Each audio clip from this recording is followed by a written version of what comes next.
नमस्कार। कल का जो लेक्चर था उसमें हमने सेल की बात करी, यानी कोशिका की बात करी, उसका स्ट्रक्चर और उस पे योग द्वारा होने वाले जो प्रभाव थे उनको हमने समझने का प्रयास किया।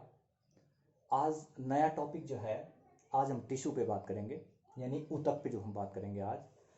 तो पहले इसकी जो सबसे जो छोटे छोटे कंसेप्ट हैं वो हम एक तरफ से लेते हुए चलेंगे, जो आप लोगों को सीधे याद रखने हैं कि ऊतक जो है, जब हम ऊतक का अध्ययन करते हैं तो उस ब्रांच को हम कहते हैं हिस्टोलॉजी, यानी कि स्टडी ऑफ टिश्यू कहलाती है हिस्टोलॉजी। या हिस्टोलॉजी क्या होती है? ऊतकों का अध्ययन जिसके अंतर्गत किया जाता है वो हिस्टोलॉजी कहलाती है। तो ये तो हो गया अध्ययन। इसके बाद टिश्यू है क्या, ये हमने कल भी बात कर ली थी इस पे। टिश्यू क्या है? अ ग्रुप ऑफ सेल, बहुत सारी कोशिकाओं का एक समूह, उसको कहा जाता है ऊतक। सीधी सीधी बात है, बहुत सारी कोशिकाओं का एक समूह, उसको कहा जाता है ऊतक। लेकिन इसमें जो है दो चीज हमें और मेंशन करनी पड़ेंगी। अ group of structurally and functionally same, यानी कि जो संरचना और क्रियात्मक दृष्टिकोण से समान हो, ऐसे कोशिकाओं का समूह टिश्यू कहलाता है। समझिए क्यों, ऐसा क्यों है? क्योंकि अगर हमने कहा कि बहुत सारी कोशिकाओं का एक समूह मिलकर एक टिश्यू बनाता है, और बहुत सारी टिश्यूओं का एक ग्रुप, बहुत सारी ऊतकों का एक ग्रुप जो है वो मसल्स बनाती है। अगर उनका स्ट्रक्चर और फंक्शन अलग अलग होगा, अलग अलग प्रकार की जो कोशिकाएं हैं वो कोशिकाएं एक टिश्यू का निर्माण करेंगी, तो क्या होगा? अगर हमें इस हाथ की बात करें तो कुछ इसमें रेखित लगेंगी, कुछ अरेखित लगेंगी। तो इससे क्या होगा कि ये जो पर्टिकुलर जो इसका फंक्शन है वो नहीं कर पाएगा। इसलिए ये ध्यान रखना है कि हमेशा समान संरचना और समान क्रियात्मक क्रिया करने वाली जो कोशिकाएं हैं उनका एक समूह, उन कोशिकाओं का एक समूह मिलके जो है ये क्या बनाते हैं? टिश्यू बनाते हैं। यानी कि a group of structurally and functionally same cells, तो ये बनाती हैं टिश्यूज। तो आपको ये ध्यान रखना है कि जो क्रियात्मक और संरचनात्मक रूप से समान हो, ऐसे कोशिकाओं का समूह ग्रुप है, सॉरी टिश्यू है। तो एक चीज तो ये ध्यान रखनी है। उसके बाद हम सीधे सीधे इस पे आ जाते हैं, ज्यादा ना जा करके टाइप ऑफ टिश्यूज पे। कितने प्रकार की, इनके कार्यों के आधार पे, on the basis of their structure and function, इन कोशिकाओं के संरचना और इनके कार्यों के आधार पे इनका क्लासिफिकेशन हम करते हैं फर्दर, ताकि हमारा जो अध्ययन है वो इजी हो सके। तो इनका हम क्लासिफिकेशन करते हैं। चार प्रकार की हमारे पास टिश्यूज हैं, चार प्रकार के ऊतक हमारे पास हैं।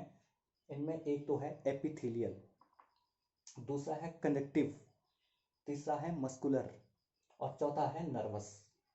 तो ये चार ऊतकों के नाम आपको याद रखने हैं। पहला हो गया एपिथेलियल, अभी मैं समझाता हूं कि एपिथेलियल की क्या विशेषता है, क्या यूज है बॉडी के अंदर। कनेक्टिव, मस्कुलर और नर्वस, ये चार प्रकार के ऊतक जो हैं हमारी बॉडी में हैं। अब इनमें समझिए, सबसे पहले हम बात करते हैं एपिथेलियल टिश्यू की। पहली टाइप का जो टिश्यू है वो है एपिथेलियल टिश्यू। इसको जो है एडिपोज टिश्यू भी कहते हैं, कई बार इसको जो है एडिपोज टिश्यू नाम से भी आता है, इसलिए आप एडिपोज टिश्यू करके भी इसका कई बार नाम आ जाता है, इसलिए आप जो है कंफ्यूज ना हो। तो जो एपिथेलियल टिश्यू है इसको कवरिंग टिश्यू भी कहते हैं। अब कवरिंग से हमें जो है बिल्कुल समझ में बात आ जाएगी कि इसका काम क्या होगा शरीर के अंदर। ये जो एडिपोज टिश्यू या एपिथेलियल टिश्यू या कवरिंग जो टिश्यू है, ये टिश्यू जो है जो हमारे इंटरनल ऑर्गन्स हैं उन ऑर्गन्स को कवर करे हुए होता है। जैसे हमारे लंग्स हो गए, हमारा लीवर हो गया, किडनी हो गया, अंदर के जितने भी हमारे ऑर्गेनल्स हैं, जितने भी ऑर्गन्स हैं, उन ऑर्गन्स को कवर करके रखता है। यानी कि हमारी जो स्किन है, इस स्किन के नीचे एडिपोज टिश्यू है, और जो इंटरनल ऑर्गन्स हैं इन इंटरनल ऑर्गन्स को क्या करता है? कवर करे हुए रखता है। तो इसका एक तो यूज यही हो गया कि ये जो ये लंग्स हो गए, लीवर हो गए, किडनी हो गया, रिप्रोडक्टिव सिस्टम हो गया फीमेल्स में, वो सारी जो ऑर्गन्स हैं उन ऑर्गन्स को कवर करे हुए रखता है। और उसका कवर करने से कई चीज़ों का फ़ायदा मिलता है कि अगर आपको कहीं से चोट लग जाती है तो डायरेक्ट आपके जो है लीवर पे नहीं लगेगी, आपके लंग्स पे नहीं लगेगी, किडनी पे नहीं लगेगी, तो ये आपको जो है प्रोटेक्शन कर देगा। जो आपकी जो लंग्स हैं, लीवर हैं, जो इंटरनल ऑर्गन्स हैं, उनको प्रोटेक्शन देने का काम करता है। तो ये है एपिथेलियल टिश्यू, इसको कवरिंग टिश्यू भी कहते हैं, इसको एडिपोज टिश्यू भी कहते हैं। तीनों नाम आपको याद रखने। और इनका कार्य क्या है, जो हमारे इंटरनल ऑर्गन है उसमें जो है लंग्स है, लीवर है, किडनी है और अन्य जो भी इस तरीके के ऑर्गन्स हैं, ब्लैडर है, इन सबको जो है ये क्या करते हैं, आच्छादित करके, हिंदी में इसको आच्छादित ऊतक कहते हैं, तो उसको जो है आच्छादित करके यानी उसको कवर करके रखते हैं ताकि उसको प्रोटेक्शन दे सकें। तो ये है पहले प्रकार। दूसरा है कनेक्टिव टिश्यू। कनेक्टिव टिश्यू का मतलब होता है जो एक अंग को दूसरे अंग से कनेक्ट करके रखता है, तो उनको कहा जाता है कनेक्टिव टिश्यू। तो कनेक्टिव टिश्यू में जो है हमारे पास दो एग्जांपल सबसे जो मेन है, सबसे ज़्यादा पूछे भी जाते हैं, तो उनमें सबसे ज़्यादा जो पूछे जाने वाला वो है ब्लड। हमारा जो रक्त है, रक्त क्या है हमारा, कनेक्टिव टिश्यू है। इसमें बार बार सवाल पूछा जाता है कि आपका जो ब्लड है ये पूछा जाएगा कि निम्न में से कौन सा लिक्विड कनेक्टिव टिश्यू है। तो लिक्विड कनेक्टिव टिश्यू एकमात्र है जो हमारे पास ब्लड है। लिक्विड कनेक्टिव टिश्यू जिसका नाम है ब्लड, ये पूरे शरीर को जो है हमारे ब्रेन से लेके और पैर की उंगली तक हर सेल को जो है आपस में कनेक्ट करवाता है। तो इसलिए जो है लिक्विड कनेक्टिव टिश्यू अगर पूछा जाता है, वो कनेक्टिव टिश्यू है हमारा क्या, ब्लड। तो दो तीन तरीके से सवाल पूछा जाता है कि कनेक्टिव टिश्यू का एग्जाम्पल वो ब्लड है और लिक्विड कनेक्टिव टिश्यू का एग्जाम्पल वो भी ब्लड है। दूसरा, इसके अलावा बोन्स हैं, हमारी जो हड्डियां हैं वो हमारे पूरे शरीर को जो है एक दूसरे से कनेक्ट करवाते हैं। पूरी सेल्स, जितनी भी सेल और जितनी भी मसल्स हैं, उन सबको क्या कराते हैं, आपस में जोड़ने का काम करते हैं। इसी के अलावा जो है ब्लड के साथ प्लाज्मा भी है। कई बार ब्लड ना देकर वो प्लाज्मा दे देता है, तो प्लाज्मा येलोइश एक इसी का ब्लड का एक पार्ट है, तो वो भी कनेक्टिव टिश्यू है। और कार्टिलेज है, बोन जिसको उपास्थि कहते हैं, बोन्स का ही एक दूसरा पार्ट होता है जो फ्लेक्सिबल होता है, तो उपास्थि उनको कहा जाता है। कार्टिलेज भी पूछ सकता है, तो कंफ्यूज ना हो सकता है वो बोन्स और ब्लड ना दे के प्लाज्मा और कार्टिलेज दे दे, तो वहाँ पे भी आपको ध्यान रखना है कि चार एग्जाम्पल इसके याद रखने। कनेक्टिव टिश्यू का मतलब होता है जो कनेक्ट करते हैं शरीर के एक अंग को दूसरे अंग से। तो ये हो गया कनेक्टिव टिश्यू। तीसरा है हमारे पास मस्कुलर टिश्यू। मस्कुलर टिश्यू का जो मतलब है जो कि मसल्स फॉर्मेशन करती हैं, जो कि मसल्स को बनाने का काम करती हैं, जैसे हमारी ट्राइसेप्स हो गई, डाइसेप्स हो गई, ये अलग अलग मसल्स हैं।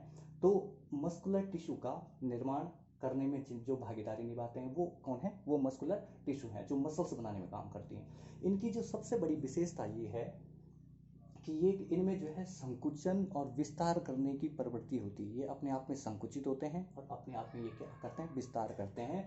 इसलिए इनको जो है मूवमेंट, हमारी बॉडी का जो मूवमेंट है जिसको हम अपनी मर्जी से मूव करवा सकते हैं, मैं ये हाथ उठा सकता हूँ, ये नीचे कर सकता हूँ, पैर आगे बढ़ा सकता हूँ, पीछे कर सकता हूँ, तो ये जो प्रवृत्ति हमारे अंदर है उसके लिए ये मस्कुलर टिश्यू ही जिम्मेदार है कि हम अपनी इच्छा अनुसार जो है किसी भी चीज़ को हिला डुला सकते हैं, किसी ऑर्गन को हिला डुला सकते हैं। तो ये मूवमेंट के लिए जो मस्कुलर टिश्यू है, ये जो मस्कुलर टिश्यू है ये हमारे शरीर में संकुचन और विस्तार करता है, जिसके कारण हम मूवमेंट करा देते हैं। तो कई बार जो है क्वेश्चन ये भी पूछता है कि इसमें जो मस्कुलर टिश्यू है इसमें ऐसा कौन सी चीज़ है जिसके कारण ये संकुचित और विस्तरित होते रहते हैं। तो दो एंजाइम के नाम आपको याद रखने हैं, एक्टिन मायोसिन। एक्टिन और मायोसिन दो एंजाइम है जो मसल्स में रहते हैं और ये क्या करते हैं, मसल्स को मूवमेंट कराने के लिए प्रेरित करते हैं। तो एक्टिन और मायोसिन दो एंजाइम हैं, दो एंजाइम हैं जो कि मसल्स में मूवमेंट करने के लिए रिस्पॉन्सिबल होते हैं, और ये होता है मस्कुलर टिश्यू।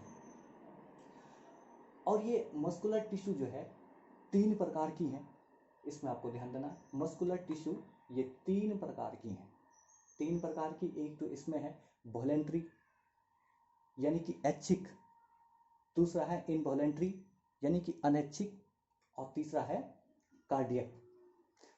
तो इन तीनों को फिर से हम एक बार समझ लेते हैं। मस्कुलर टिश्यू हमने कहा जो मसल्स फॉर्मेशन में भाग लेते हैं और जो मूवमेंट के लिए रिस्पॉन्सिबल हैं, ये मस्कुलर टिश्यू है। ये मस्कुलर टिश्यू जो है तीन प्रकार की है, एक है वॉलेंट्री, दूसरी इनवॉलेंट्री और तीसरी है कार्डियक। तो वॉलेंट्री से जैसे कि नाम से ही समझ में आ रहा है ये ऐच्छिक है। ऐच्छिक का मतलब हमने कहा ये मूवमेंट कर सकते हैं। मूवमेंट कैसे? हमारी इच्छा के अनुसार। मेरा मन करे हाथ उठाऊं, मेरा मन करे तो हाथ नीचे कर दूं। ये क्या है? ये ऐच्छिक है। मेरी इच्छा के अनुसार मैं जिन चीज़ों को मूव करवा सकता हूँ वहाँ पर सारे क्या है? मस्कुलर टिश्यूज हैं। इनका दूसरा नाम जो है स्केलेटल मसल भी इनको कहा जाता है। इनको वॉलेंट्री को इनको कहा जाता है स्केलेटल। स्केलेटल इसलिए कहा जाता है कि स्केलेटन जो शब्द है वो किसके लिए आता? जो हमारा बोन्स का बना हुआ अंदर सिस्टम है, तो बोन्स से डायरेक्ट अटैच्ड है। जो हमारा बोन्स हैं, जैसे हमारे ये अल्ना रेडियस है, तो अल्ना रेडियस के बाहर से जितनी भी मसल्स उसको कवर करे हुए हैं, तो ये सारी जो मसल्स हैं, इन मसल्स को हम क्या बोलते हैं? स्केलेटल मसल या वॉलेंट्री मसल्स या ऐच्छिक मसल्स। तो ये बोन्स और ये मसल्स आपस में जब जुड़ जाती हैं, अगर मैं मांस से हटा दूं, केवल हड्डियां हड्डियां होंगी, तो मैं उन हड्डियों को हिला नहीं पाऊंगा। तो इन दोनों का जो कॉम्बिनेशन, या फिर मैं हड्डियों को हटा दूं, केवल मांस ही मांस रखूं, तो उनको भी मैं हिला नहीं पाऊंगा। तो इन दोनों का जो कॉम्बिनेशन है, हड्डी का और जो मांस है, इन दोनों को जब ये दोनों आपस में जुड़ते हैं तो उनको हम क्या करते हैं? मूव करवा पाते हैं। इसलिए ये वॉलेंट्री ऐच्छिक कही जाती हैं। तो ये ध्यान रखना, स्केलेटल जो है, याद रखना, स्केलेटल जो मसल्स हैं उन्हीं को वॉलेंट्री मसल्स कहते हैं। स्केलेटल इनको इसलिए कही जाती हैं कि ये बिल्कुल बोन से जुड़ी हुई होती हैं, जो डायरेक्ट अटैच्ड होती हैं हमारी हड्डियों से, उनको हम कहते हैं स्केलेटल मसल्स। और वॉलेंट्री इसलिए कहते हैं क्योंकि हम इनको अपनी इच्छानुसार जो है उठा सकते हैं, हिला सकते हैं, जैसे हाथ और पैर, बाकी इस तरीके की जो भी आपको ऑर्गन आपके दिखें। दूसरा इसमें इनवॉलेंट्री है। इनवॉलेंट्री जो है ये अनैच्छिक पेशियां हैं। अनैच्छिक पेशियों का मतलब होता है जिनको, जो काम तो करती हैं, ये रिदमिक काम करती हैं, ये अपने हिसाब से काम कर रही हैं, लेकिन हमारी इच्छा से काम नहीं करती, वो अपने आप काम करती हैं। जैसे कि हमारा ट्रेकिया हो गया, सांस हम अपनी इच्छा से तो लेते नहीं हैं, हमारा सांस दर जो है स्वतः चल ही रहा है, तो इसमें हम कुछ करते नहीं, ये अपने आप अपना काम करते हैं। इनवॉलेंट्री हमारी इच्छा अनुसार नहीं होता, ये अपने आप जो है होने वाला प्रोसेस है। जैसे हमारे श्वसन तंत्र हो गया, इसोफेगस हमारा भोजन की जो नली है। अब ऐसा तो हो नहीं सकता ना कि मैंने खाना खा लिया और मैं चाहूँ कि मेरा भोजन कल पचे, ऐसा तो हो नहीं सकता। मैं चाहूँ ना चाहूँ वो अपना काम करेगी और भोजन को पचाती रहेगी अपने समय के, अपनी क्षमता के अनुसार। तो ये क्या है? अनैच्छिक पेशियां। भले ही इनमें मूवमेंट होता है, भोजन तभी तो पच रहा है जब लगातार हमारा डाइजेस्टिव सिस्टम जो है खुल रहा है, बंद हो रहा है, तो इसके कारण ही भोजन पच रहा है। तो इसमें भी जो है, ये है तो क्या मस्कुलर टिश्यू ही है, और है क्या, इनमें रिदमिक मूवमेंट तो हो ही रहा है, लेकिन हमारी इच्छा के विरुद्ध, हमारी इच्छा से ये डाइजेस्ट नहीं करेगा। इसके अलावा ब्लडर हो गया, ये सारे जो है अपनी इच्छानुसार काम कर रहे हैं। तो ये हो गया अनैच्छिक पेशी। तीसरी प्रकार की जो पेशी इसमें है, जो मस्कुलर पेशी में तीसरी प्रकार की जो है वो कार्डियक है। कार्डियक शब्द का जो मतलब है वो हृदय से है, हार्ट से। तो ये स्पेशल प्रकार की होती है। ये इनका जो अगर आप खोल के देखेंगे इनके स्ट्रक्चर को, तो इनमें ये बोथ ऊपर की यानी ऐच्छिक और अनैच्छिक पेशियों का जो है ये एक समुदाय है। ये स्पेशल है जो हमारे हार्ट में है, जो हमारे हार्ट को कवर करे हुए रहती हैं और जिससे हमारी हार्ट का फॉर्मेशन होता है। तो ये कार्डियक है, और ये भी जो है रिदमिक फंक्शन करती है, और ये लाइफ टाइम करती है, यानी कि हमारी लाइफ जो है इसी पे बेस्ड है। जिस दिन ये अपना काम करना बंद कर देती है उस दिन हमारी लाइफ समाप्त हो जाती है। तो ये भी रिदमिक है और हमारे हाथ में इसमें नहीं होती है। अनैच्छिक पेशी ये भी हमारे हाथ में नहीं होती है। इनके एग्जाम्पल आपको याद रखने हैं। मस्कुलर टिश्यू जो संकुचित और विस्तरित होते हैं, यानी कि बॉडी मूवमेंट, छोटे से छोटा और बड़ा सा बड़ा जो मूवमेंट होता है वो मस्कुलर टिश्यू में होता है। एक्टिन और मायोसिन दो एंजाइम इनमें हैं जो मूवमेंट के लिए रिस्पॉन्सिबल हैं। वॉलेंट्री, इनवॉलेंट्री एंड कार्डियक, इनके एग्जाम्पल याद रखने हैं। वॉलेंट्री का जो एग्जाम्पल है वो हमारे हाथ पैर हैं, स्केलेटल इसको कहते हैं। इनवॉलेंट्री अनैच्छिक हैं, जो हमारा ट्रेकिया हो गया, हमारा पाचन तंत्र हो गया, और कार्डियक जो कि हमारा हार्ट से है, तो ये जो है अपने आप काम करने वाली हैं। अब लास्ट जो है चौथे प्रकार की, इसमें फिर वापस आ जाइए, ये है नर्वस टिश्यू। नर्वस टिश्यू ये जो है एक स्पेशल प्रकार की जो सेल होती हैं, न्यूरॉन्स। तो न्यूरॉन्स का बना हुआ एक ग्रुप है। पूछा जाता है कई बार कि नर्वस सिस्टम की जो सबसे छोटी इकाई है उसका नाम क्या है, वो न्यूरॉन है। तो आपको हमेशा ध्यान रखना कि जो नर्व सेल्स या न्यूरॉन्स होती हैं, बहुत सारी न्यूरॉन्स मिल करके नर्वस सिस्टम का फॉर्मेशन करती हैं। इनका जो कार्य क्या है, ये क्या करती हैं, received sensation through nerve. Nerve के द्वारा जो है सेंसेशन को रिसीव करती हैं। ये इसके लिए हमारा ब्रेन, इसमें चाहे तो आप ब्रेन लिख दीजिए, ब्रेन इसका एग्जाम्पल है। हमारी जो ब्रेन सेल्स हैं वो इनसे बनी हुई होती हैं कि बाहर से जितने भी उद्दीपन हमको मिलते हैं उनको हम टच करके फील करके जो है अंदर लेते हैं, उसके बाद हमारा ब्रेन में वो पहुंचती हैं और ब्रेन उसके बाद जो है एनालिसिस करता है कि करना क्या है। तो ये जो नर्वस टिश्यू है इससे हमारे ब्रेन या नर्व या जो हमारी नर्व हमारे जो सेंसेशन है उनको क्या करता है, रेगुलेट करता है। तो नर्वस टिश्यू ये हो गया। तो फिर से मैं एक बार बता देता हूँ, एपिथेलियल कवरिंग भी इसको कहते हैं, कनेक्टिव ब्लड और बोन्स जो कनेक्ट करवा रही है, मस्कुलर 3 प्रकार की, वॉलेंट्री, इनवॉलेंट्री और कार्डियक मूवमेंट, छोटे से लेकर बड़ा तक जो मूवमेंट है वो मस्कुलर टिश्यू पे है। और नर्वस यानी जिससे हमारा ब्रेन बनता है, न्यूरॉन इसकी सबसे छोटी इकाई है। तो इतना जो है ये एक, इसको तो आपको याद करना ही करना है। इसके अलावा 2 चीज़ें जो है इसमें मैं और बताना चाह रहा था। एक तो है मिनिमम रीजनरेशन पावर अकर इन नर्व सेल। कई बार क्वेश्चन पूछा जाता है कि जो रीजनरेशन यानी कि क्या बोलते हैं उसको, पुनरुद्भवन, अगर कोई सेल हमारे बॉडी के अंदर डैमेज होती है तो वो दोबारा क्या करती है, अपने आप को रीजनरेट करती है, दोबारा डिवाइड होके और दोबारा क्या करती है, वो अपने आप को रीजनरेट करती है। ज़्यादा सारी ऐसी होती हैं, लेकिन इनमें सबसे ज़्यादा मैक्सिमम जो है जो अपने को मैक्सिमम रीजनरेट कर लेती है, वो जिनमें सबसे ज़्यादा रीजनरेट होने की पावर है वो हमारी हिपेटिक सेल्स हैं, जो हमारी लीवर सेल्स हैं। पूछा जाता है कि अपने आप को सबसे ज़्यादा पुनरुद्भवन करने वाली क्षमता कौन सी टिश्यू रखती है, तो हिपेटिक टिश्यू या हिपेटिक सेल यानी लीवर की जो कोशिकाएं हैं वो अपने आप को क्या कर देती हैं, पुनरुद्भवित कर देती हैं।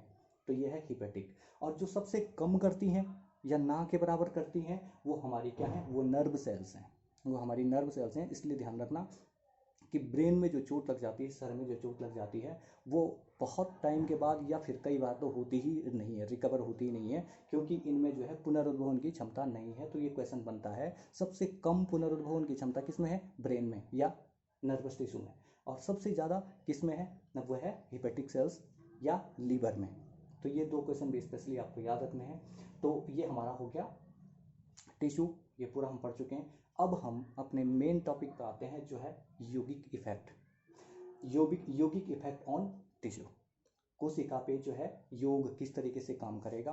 तो ये लगभग, क्योंकि कल हम सेल पढ़ चुके हैं और सेल का ही ग्रुप क्या है, टिश्यू है, तो वही सारा फंक्शन इस पे होगा। थोड़ा सा हम एक बार फिर से उन सब चीज़ों की चर्चा कर लेते हैं। सबसे पहला है दिनचर्या, रात्रिचर्या, आहार और जीवन शैली। इस बात पे विशेष फोकस मैं करना चाहता हूँ, क्योंकि आजकल योग का जो मार्केट हमारे देश में या पूरे विश्व में बना है, उस मार्केट में सिर्फ आसन और प्राणायाम को ही योग समझा जाता है, और ये बहुत बड़ी समस्या है। इसलिए जो है सबसे पहले मैं आप लोगों को ये बताना चाह रहा हूँ कि योग का एक जो सबसे बड़ा हिस्सा है वो हमारा दिनचर्या है, हमारी जो लाइफ स्टाइल है वो भी योग का एक हिस्सा है। और लाइफ स्टाइल के अंतर्गत आता है हमारा जो दिनचर्या है। दिनचर्या का मतलब होता है कि आप सुबह जब आप उठते हैं उससे लेकर रात जब आप बिस्तर में सोते हैं तब तक का जो आपका दिनचर्या, तब तक का आपकी जो टाइमिंग है, वो टाइमिंग जो आपकी दिनचर्या कहलाएगी, तो वो उस पर भी डिपेंड करता है। ये भी योग का ही हिस्सा है। जितने भी इंस्ट्रक्टर हैं इनको ये सब चीज़ें जो है बतानी चाहिए, जिन लोगों को भी आप बताते हैं, योग सिखाते हैं, कि दिनचर्या, रात्रिचर्या, आहार ये प्रमुख हिस्से हैं। तो दिनचर्या आपका क्या है इस पे डिपेंड करेगा। आप सुबह 4-5 बजे उठते हो, सुबह की वायु ग्रहण कर पाते हो या नहीं कर पाते हो। आप 10 बजे उठते हो, सुबह की जो सन रेज हैं उनको आप एक्सेप्ट कर पाते हो कि नहीं कर पाते हो, और सुबह की जो फ्रेश एयर है उसको आप एक्सेप्ट कर पाते हो या नहीं कर पाते हो। दिन भर आपका रूटीन क्या है उस पर डिपेंड करेगा। तो आपका अगर दिनचर्या अच्छा है, अगर आप सुबह 4-5 बजे उठते हो, 4 बजे भी उठते हो, तो 4 बजे उठने से आपको जो सुबह की फ्रेश एयर मिलेगी, जो बहुत ही कम कंटामिनेटेड होगी, जिसमें बहुत ही कम पॉल्यूटेड कंटामिनेटेड पार्टिकल्स होंगे, तो वो एयर आप लोगे, तो वो एयर आपकी जो है सेल तक पहुंचेगी और उसको जो है फंक्शन करने के लिए जो है अच्छी एनर्जी देगी। दूसरा, उसके बाद आप जो है सुबह उठकर सनलाइट, जो मॉर्निंग की जो सनलाइट होती है वो विटामिन डी का बहुत अच्छा सोर्स होता है, तो आप वो वाली ले पाते हैं या नहीं ले पाते हैं। अगर आप वो ले पाते हैं तो आपकी टिश्यूज़ में जो है इम्प्रूवमेंट होगा। रात्रिचर्या का मतलब होता है कि आप जब सोने वाले हैं और सुबह उठने तक का जो आपका प्रोसेस है, तो आप रात में कितने बजे सोते हो, कितने बजे आप सुबह उठते हो, और इस बीच आपको कितनी बार रात को नींद खुलती है या नहीं खुलती, आप गहरी नींद ले पाते हैं या नहीं ले पाते हैं, या सोते सोते भी आपको डरावने सपने आ रहे हैं और उनके चक्कर में आप परेशान हो। तो ये सब चीज़ें भी जो है डिपेंड करेंगी, क्योंकि आपकी जितनी अच्छी आप नींद लोगे उतना अच्छा आपका क्या होगा, वो जो नर्व सेल्स हैं वो उतना अच्छा मैसेज ले जाएंगी पूरी बॉडी को, और वो पूरी बॉडी जो है अपने आप को फ्रेश रख पाएगी। तो दिनचर्या रात्रिचर्या आहार जो है बहुत ज़्यादा डिपेंड करता है। आप कई बार बहुत फैटी फूड ले रहे हैं तो वो फैटी फूड जो है आपके पूरे मसल्स के नीचे जमा हो जा रहा, और आपकी शरीर जो है आपका जो है भद्दा दिखने लग जा रहा है। तो आपका जो फूड है, आप जिस खाने को ले रहे हो उसमें बैलेंस डाइट है या नहीं है, उसमें प्रोटीन के अमाउंट है, उसमें कार्बोहाइड्रेट है, उसमें फैट है, उसमें विटामिन्स हैं, उसमें मिनरल्स हैं, और कितनी अमाउंट में है, आप रेगुलर उसको ले पा रहे हो या नहीं ले पा रहे हो। आहार का मतलब ये नहीं कि बहुत ज़्यादा अति आहार जो है अवॉइडेबल है, लेकिन सूक्ष्म आहार और सात्विक आहार, और जो जिसमें जो है पौष्टिक पूरी तरीके से हो ऐसा आहार, इस पर मैं एक अलग सा वीडियो बनाऊंगा आहार पे, तो उस पर बात करेंगे। तो अच्छा आहार और यौगिक आहार अगर आप लेते हैं तो उससे भी जो है आपकी सेल्स, आपकी टिश्यूज